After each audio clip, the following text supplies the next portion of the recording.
Gyronix.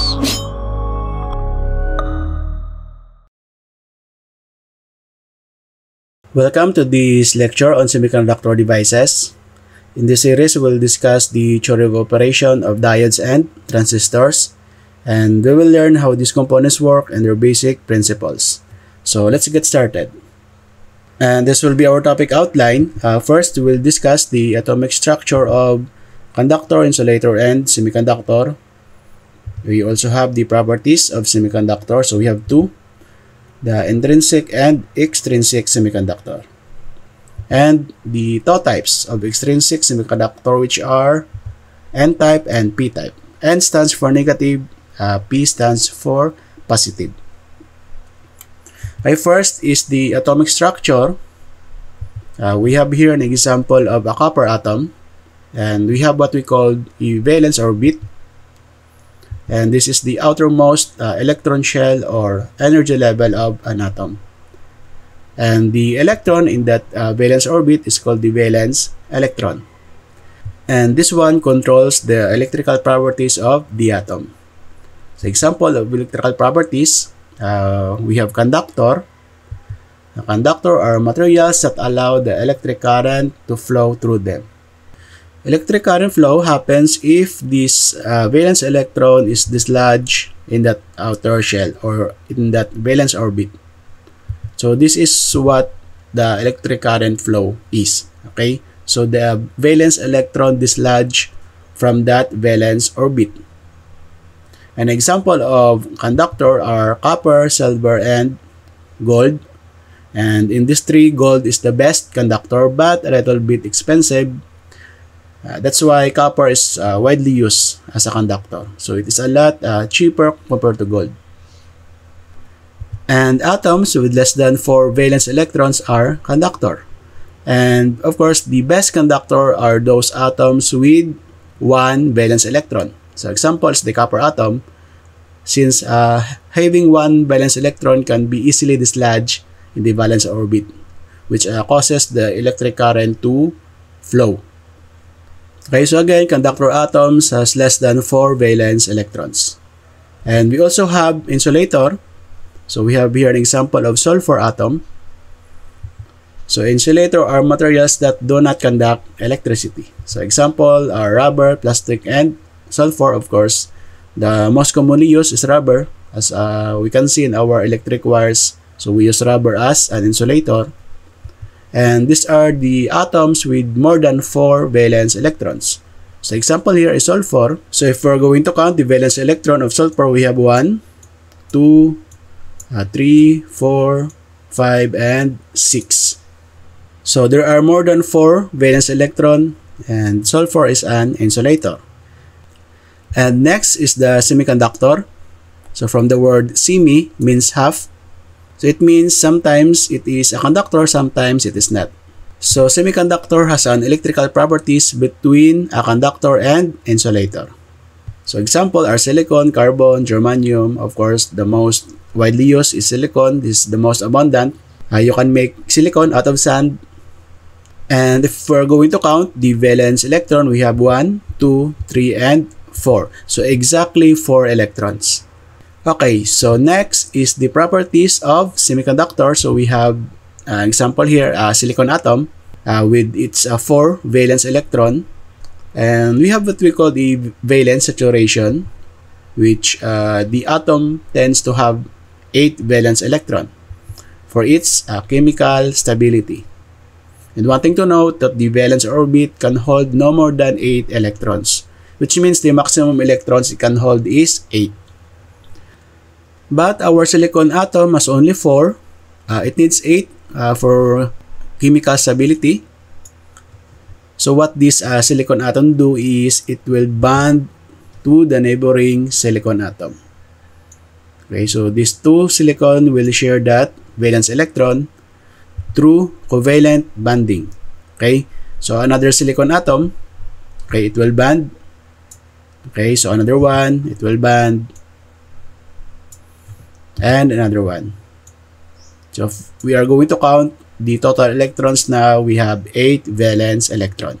So this center silicon is stable. And the rest of this silicon will also bond to the neighboring silicon in order to have that 8 valence electrons. And this structure is called the silicon crystal. But what we have right now is an intrinsic semiconductor, which is a pure semiconductor.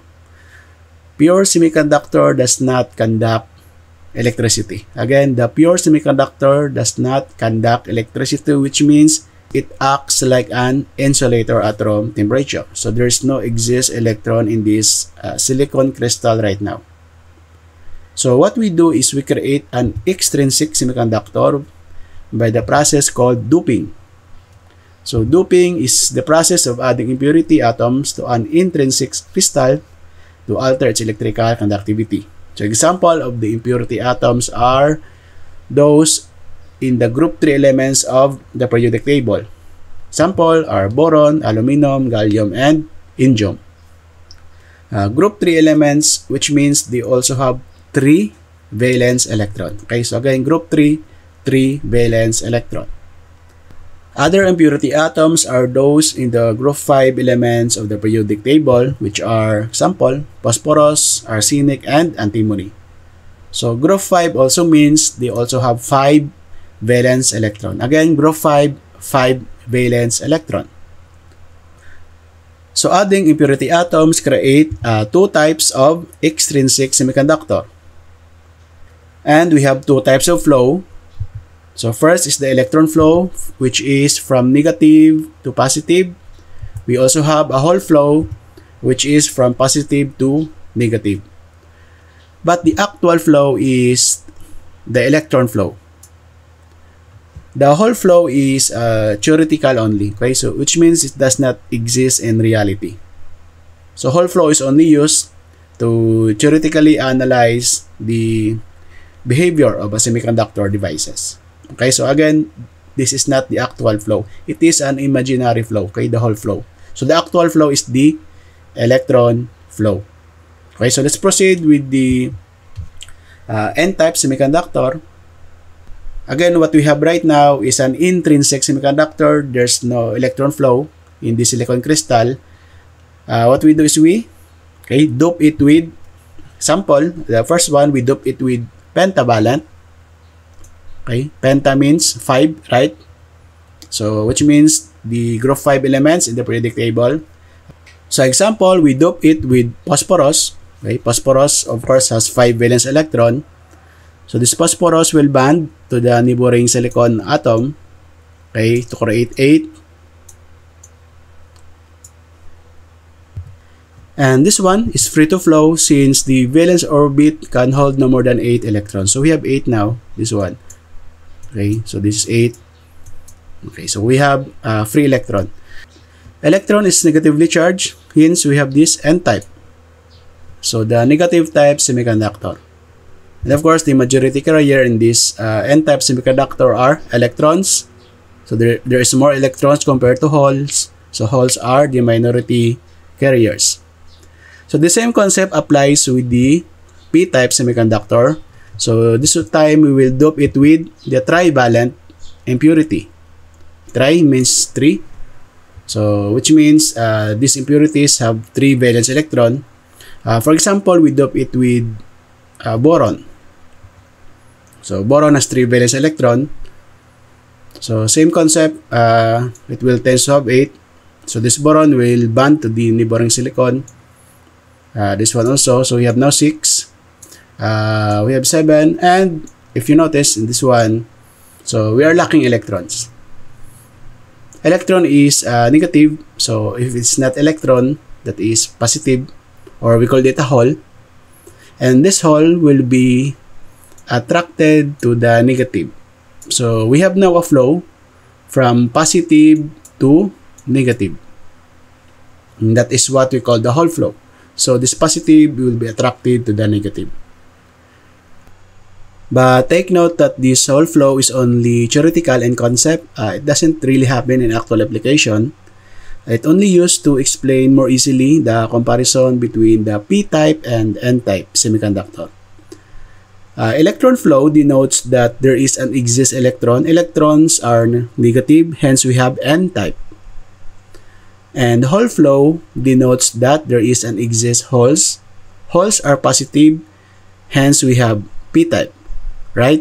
But what really happens is this electron, which is negative, is attracted to the positive. So we have a flow from negative to positive. And that is the electron flow. That is the actual flow. And again, to explain it more easily, in a p-type, we have this hole flow, which denotes that there is an exist holes which are positive. So the majority carriers for the p-type semiconductor are holes and the minority are electrons. This is the two types of intrinsic semiconductor. So this is how we create an n-type and p-type semiconductor. So let's have an exercise. We have here 10 billion silicon atoms doped with pentavalent. Okay, so penta, we have 5 valence electron, which means there is an exist electron. So 15 million pentavalent. If you recall, in every pentavalent, there is one exist electron. So if you have 15 million and you have one exist electron in that pentavalent, of course, you also have 15 million free electrons, right? And right, how about the holes? Ideally, there is no hole, so 0. But of course, in actual application, there is an insignificant amount of holes compared to the free electrons due to the imperfection in the silicon crystal. Okay, but ideally, there is no hole, 0. Okay, next one is suppose instead of pentavalent, we dope it with trivalent atoms. So 5 million trivalent. Of course, in every trivalent, there is an exist hole. So we also have 5 million holes. Of course, for the electron, there is none. Okay, 0 electrons. Okay, so let's proceed now to the energy levels. Energy levels is measured in electron volt, and this is the energy needed to dislodge the valence electron from its valence orbit. So from valence electron, once it is dislodged, it will go to the conduction band. Conduction band is there's a flow of electron. And for a conductor, it requires 0 electron volt. So as if there's no energy needed, which means your electron can flow easily. But for insulator, there is a huge gap. So visually, your valence electron cannot go through the conduction band. So there's a huge gap. So greater than 5 electron volt. But for semiconductor, so it depends. It can act as an insulator or it can act as a conductor. So it depends. For silicon, it needs at least 1.1 electron volts to conduct. Lower than that, it will act as an insulator. So for germanium, 3.67 electron volts. For gallium arsenide, 1.41 electron volts. Okay, so this is for the energy levels. And this is it for the introduction to semiconductor devices.